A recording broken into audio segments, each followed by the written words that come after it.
What's up guys, welcome back to the channel and welcome to today's video. In today's video we're going to be talking about why people hate the new Acura Integra. As many of you may know, Acura recently released the prototype for the 2023 Acura Integra, and boy oh boy did the internet have a field day with that one. I purposefully waited to make this video because I wanted to take the time to formulate an honest opinion on the Acura Integra. However, rather than to make you guys wait to hear why people hate the new Acura Integra, I'm just gonna flat out say it.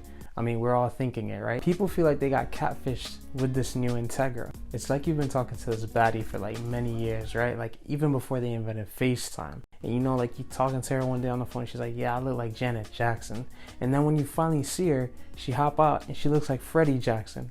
I know some of you guys got that reference. Talking about she looked like Janet Jackson. Got out of the car looking more like Freddie Jackson. First released in 1986, the Acura Integra came to change the game with its unique styling. Acura then released the DA9 Integra, then the DC2, and then the DC5, which was rebranded in the US by Acura as the RSX, but in Japan still kept the Integra nameplate under the Honda brand. I personally believe that the team at Acura killed it on all these designs. I mean, the DA9, the DC2, and the DC5 are all great cars. They look amazing.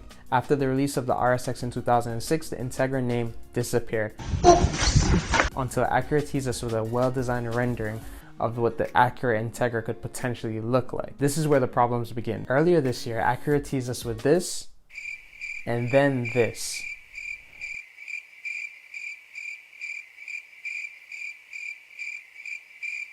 And then there are also these awesome renderings floating around social media of what the Acura Integra could look like. After seeing these renderings, the future looked bright to me. Shout out to Jordan Rubinstein-Towler, the industrial designer behind these iconic renderings. These are just mind-blowing, and when I see these, I get excited for what the Acura Integra could be, or I should say, could have been.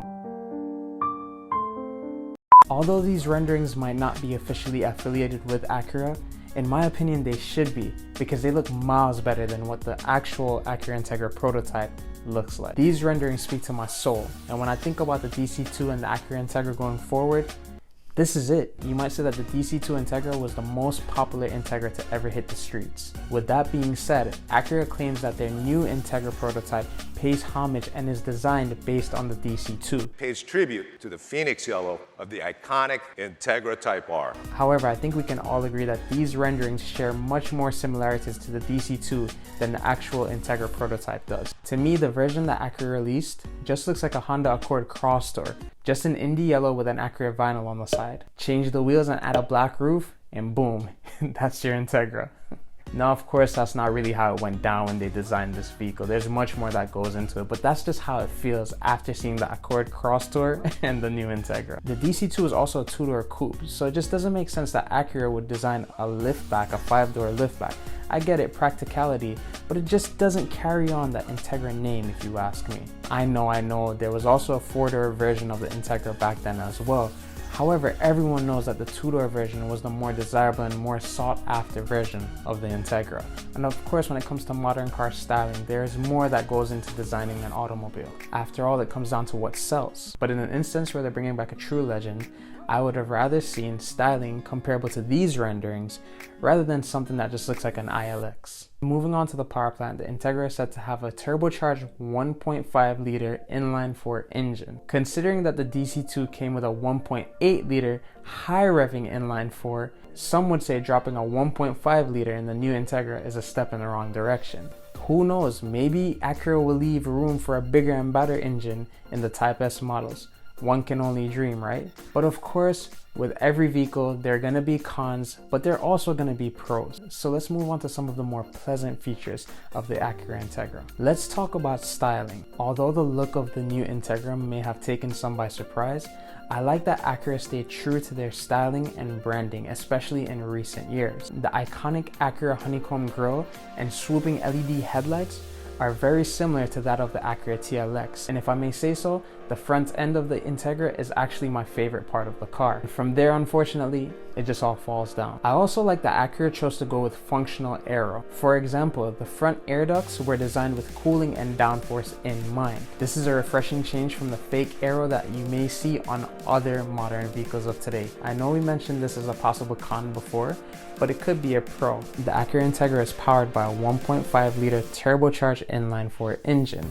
Now this is pretty special because this means that it will be the first Integra from factory with forced induction. Although official horsepower numbers have yet to be released, we suspect that the Acura Integra will have around 200 horsepower, being that it's the same power plant as the Civic Si. Maybe we'll get more power if Acura plays their cards right, who knows. To help put the parts of the ground, the Acura Integra will feature a factory limited slip differential. This will help cure that notorious front wheel drive torque stare. The most exciting feature of the new Acura Integra has got to be its 6-speed manual gearbox. I really like the fact that Acura brought the manual gearbox into the Integra because it means that they're staying true to the Integra legacy. Hashtag save the manuals. There's just something about banging gears in a 4-banger while you're hearing the sweet sound of that VTEC, plus it's going to be turbocharged. Off the bat, I think that the Acura Integra will have a lot of potential performance-wise. Although I don't think that the driver experience will be comparable to the DC2, only time will tell. A very simple but in-your-face detail about the new Integra is the Integra badge or vinyl down the side. This is really cool because it's reminiscent of a Porsche 911 GT3 RS. I can't help but think that Ryan from Rywire back in the day built his Integra kind of based on a 911 GT3 RS as well, with the same Integra decal down the side. To be completely transparent, that was actually one of my favorite parts of that build, was that decal going down the side, because it really brought a little piece of German engineering into the JDM world. Fast forward 7 years later, and to see Acura actually produce a vehicle with this same type of styling down the side makes me really think that maybe Acura is paying attention to their enthusiasts. When it comes to stopping power, the new Integra Prototype comes equipped with a 2-piece rotor setup with Brembo color match brake calipers. Now of course we know that yellow calipers add like 5 horsepower, everybody knows that, that's common knowledge. I'm just kidding.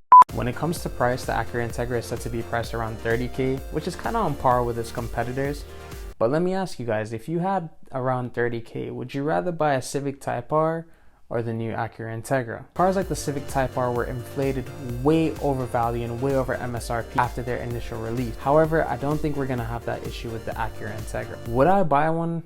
At the moment, I can't say that I would. Although I will say that it's not a terrible car by design standards. When it comes to the Integra name, it just doesn't do it for me. This ain't it, chief. I do like that there are remnants of the DC2 carried into the new Integra Prototype, like the embossed badges and the bumpers. That's about it. At the moment, it just doesn't feel like an Integra to me. Let me know what you guys think in the comments below. And while you're there, hit that subscribe button. It's free and it'll help the channel to continue creating content. But I'm really interested to know what you guys think about the new Integra. Does it live up to the Integra name? Would you buy one? Is there something that you love about the new Integra that I may have missed in this video? Let me know in the comments down below. And just like that, guys, you've reached the end of today's video. As always, I hope you guys enjoyed today's video. If you did, be sure to smack that thumbs up button and subscribe to the channel for more videos just like this one. Till I see you guys next time. Peace.